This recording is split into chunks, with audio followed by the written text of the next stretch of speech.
बचपन में बताया कि धराधाम सत्य है, और यौवन में बताया कि अर्थ काम सत्य है। पर भैया जब पिंजरे का पंछी इस पिंजरे को छोड़ चला, तब अंत में बताया कि राम नाम सत्य है। जय हो। पर मुर्दे को सुनाने से, सुनाते तो इसलिए शायद कोई थोड़ी बहुत इसमें सांस बकाया हो, उसके कान में पड़ जाए तो कल्याण हो जाए, परंतु लाभ तो इसमें है कि जिंदे में ही सुन लिया जाए,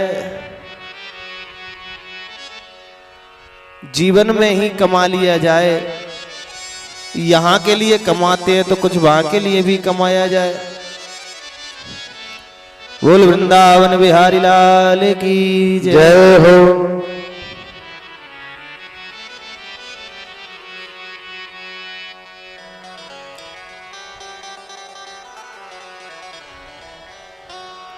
सारे संसार की त्रिलोकी के ऐश्वर्य वैभव सुख संपदा को छोड़ दिया राजा परीक्षित ने।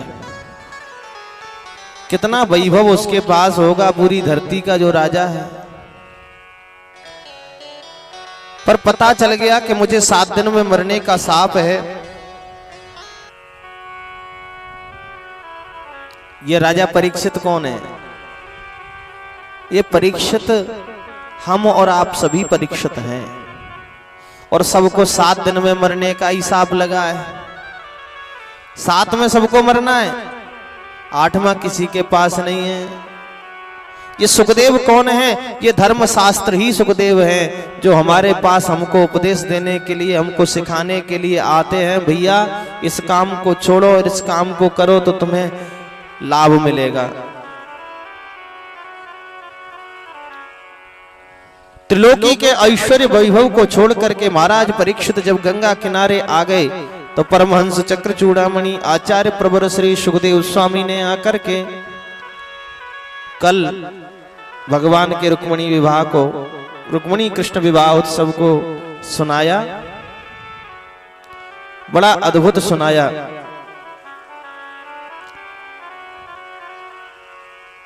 भगवान श्री श्याम सुंदर का विवाह हुआ श्री रुक्मिणी जी के साथ में।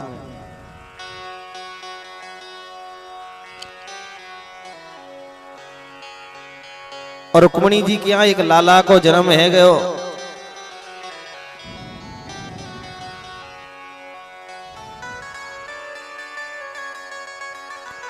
रुक्मिणी जी के यहाँ एक लाला का जन्म हुआ। कामस्तु वासुदेवांसो दग्ध प्रागरुद्रमन्युना देहोपम्पत्तये भूय तमेव प्रत्यपद्यतः।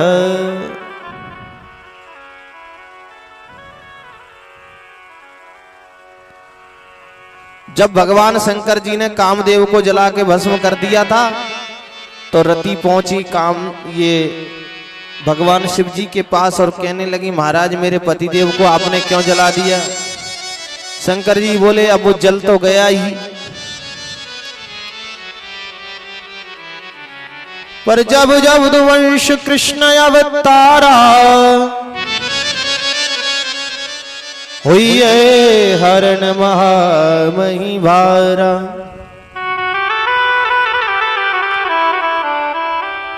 तो कृष्ण तनय हुई है पति तोरा,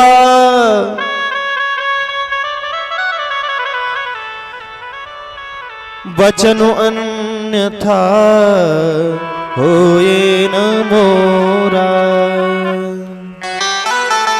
शंकर जी का आशीर्वाद था, इस कारण से भगवान श्री कृष्ण के यहाँ कामदेव ही पुत्र रूप से प्रकट हो गए। बोलिए प्रद्युम्न जी महाराज की जय हो। इनका शत्रु संबरासुर आया, रात्रि में हरण करके ले गया, समुद्र में फेंक दिया, मछली निकल गई, मछली को पकड़ा गया। सब प्रभु की लीला है। जिस समय तू बचाने पे आवे और आग में भी बचाकर दिखावे। सब कुछ करने में सामर्थ्यवान तो ईश्वर है साहब। जिस मछली ने निगला उस बालक को वही मछली पकड़ ली गई जाल में बांध करके और उसको वहीं ले गए संवरासुर के घर। और संवरासुर के रसोइयानों जैसे ही उसका पेट फाड़ा तो उसमें बालक जीवित निकला।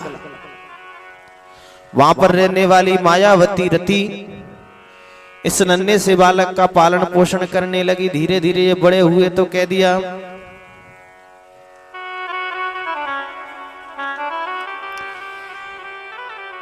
भवान् नारायण सुतः शंबरेणार्हितो गृहात्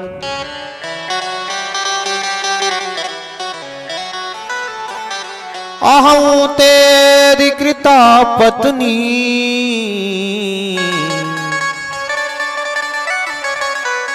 रतिः कामो भवान् प्रभो। हे महाराज, आप कामदेव हो, मैं आपकी पत्नी रति हूं। ये आपका शत्रु है संवरासुर।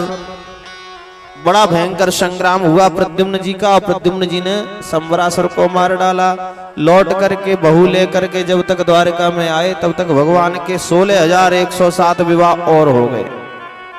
बोल बंसी वारे की जय हो। बिन पिए नशा हो जाता है,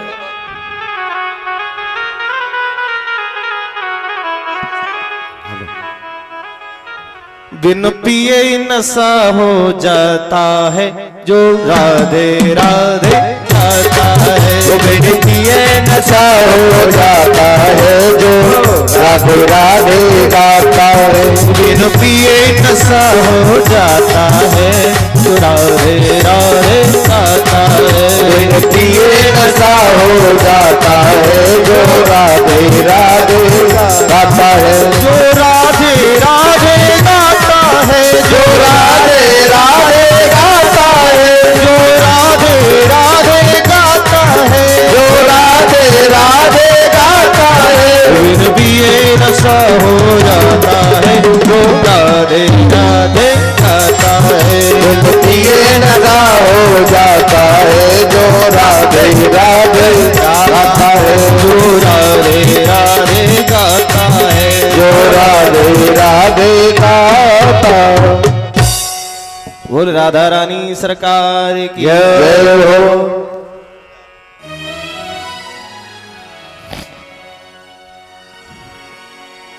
16,107 विवाह और हो गए। गुरुजी जरा विस्तार से बता दो।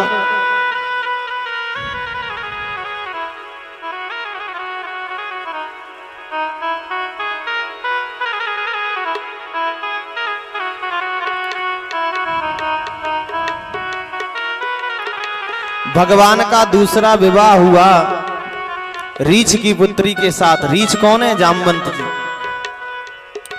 एक बार सत्राजित नाम का जो यादव था उसके पास समंतक मणि थी। वो द्वारका में आया, भगवान ने देखा, बोले सूर्य भगवान ने इसको समंतक मणि प्रदान की है। एक दिन इसका भाई प्रसेन उस मणि को पहन के जंगल में चला गया। वहां एक सिंह ने प्रसेन को मार डाला। सिंह मणि लेके आगे जा रहा था, आगे मिल गए जामवंत जी। उन्होंने शेर को मार करके मणि छीन ली। मणि लेकर के अपनी गुफा में घुस गए। मणि से इनकी पुत्री खेल रही थी, परंतु द्वारका में सत्राजित ने कहा पता नहीं मणि के लोभ से द्वारकाधीश श्री कृष्ण ने ही तो हमारे भाई को नहीं मरवा डाला है। द्वारकाधीश कहने लगे हे भगवान, ये झूठा कलंक हमको काय को लग रहा है? हमने मणि सकल से भी नहीं देखी। पर करने करने जपंजना एक दूसरे से चर्चा करते करते द्वारकाधीश तक पहुंच गई। लोगों की स्थिति है, जाने क्या क्या बातें करते हैं। कभी कभी जो बात हुई ना हो उसको भी बात का बतंगर बना दें, ऐसी स्थिति बन जाती है। द्वारकाधीश अपने झूठे कलंक को छुड़ाने के लिए कुछ द्वारका वासियों को साथ लेकर के गए। जंगल में प्रसेन को मरा पाया, शेर को मरा पाया। एक विशाल गुफा देखी। द्वारका वासियों से कहा भैया तुम यहीं रुको द्वार पे, हम जाते हैं भीतर। भीतर घुस गए। भीतर देखा तो एक सुंदर सी कन्या उस मणि से खेल रही थी।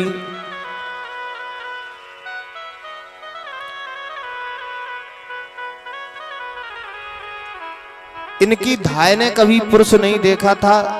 धाय माने बच्चे को पालन पोषण करने वाली मां की तरह से ही रहती थी। पहले धाय मां अलग रहती थी।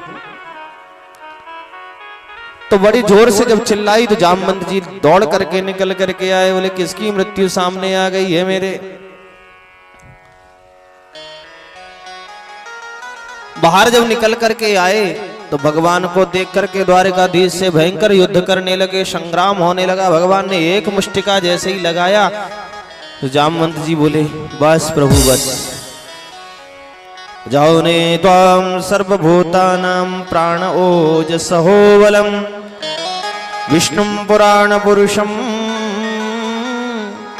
प्रभविष्णुमधीश्वरम्।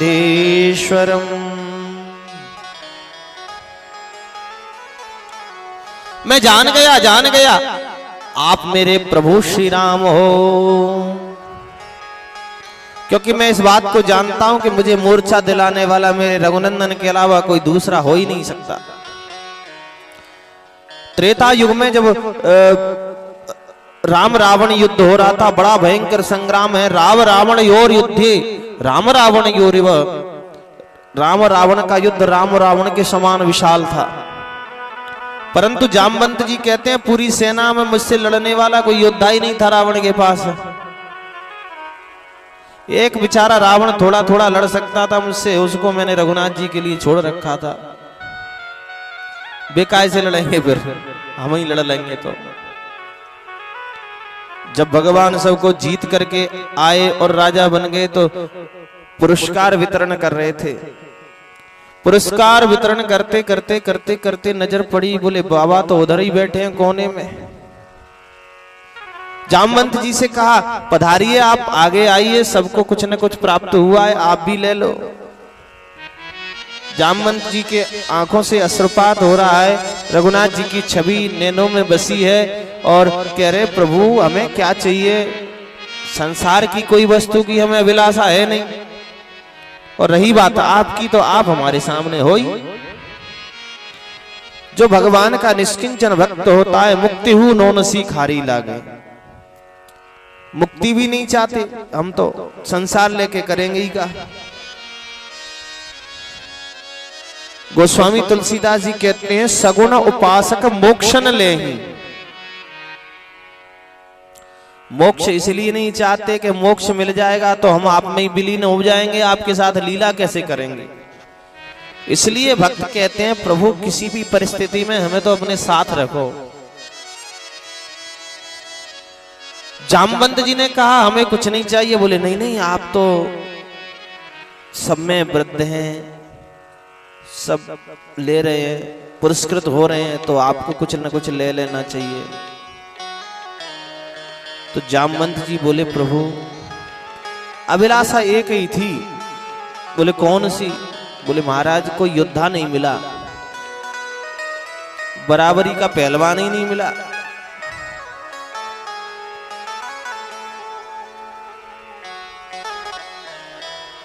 वहां रावण के अलावा कोई मुझे दिखाई नहीं पड़ा। वो भी रावण को फेंक दिया था एक बार, तो जामवंत जी ने टांग पकड़ के ही फेंक दिया, लंका में गिरा जाके। तो मन में अभिलाषा थी कि दो दो हाथ आपसे ही हो जाते। बोले कैसी बात कर रहे हो जामवंत जी, आप बड़े बूढ़े हैं, वयोवृद्ध हैं, मैं तो आपको पिता की तरह से समझता हूं। जामवंत जी ने हाथ जोड़ करके कहा प्रभु आप तो ईश्वर हैं, मुझे आप इतना आदर दे रहे हो, ये तो आपकी भगवत्ता है, मैं तो आपका सेवक हूं। तो भगवान बोलते हैं कि सेवक हो तो भी सेवक स्वामी का युद्ध तो हो नहीं सकता, पर आपकी अभिलाषा हम द्वापर में पूर्ण करेंगे। मैं समझ गया मेरी अभिलाषा को, मेरी भक्ति, मेरी इच्छा को पूर्ण करने के लिए ही तो आप आए हो। जरा एक बार उस झांकी का दर्शन करा दो। तो रघुनाथ जी ने बड़ा सुंदर स्वरूप दर्शन कराया। बोले प्रभु अब मेरे मन में संसार में रहने की कोई अभिलाषा नहीं है, केवल ये एक पुत्री है मेरी, इसके कारण मुझे यहाँ रहना पड़ रहा है। अब आप आ गए हो द्वारकाधीश बन करके, मेरी पुत्री को आप संभालो जिससे हम उत्तराखंड जाएं और भजन करें। तो जामवंत जी ने अपनी कन्या का विवाह कर दिया, द्वारकाधीश के साथ 2 विवाह हो गए। मणि हम जीत के लाए तो हमारी है, पर दहेज में ले जाओ, हमें चाहिए नहीं, हमें क्या करना।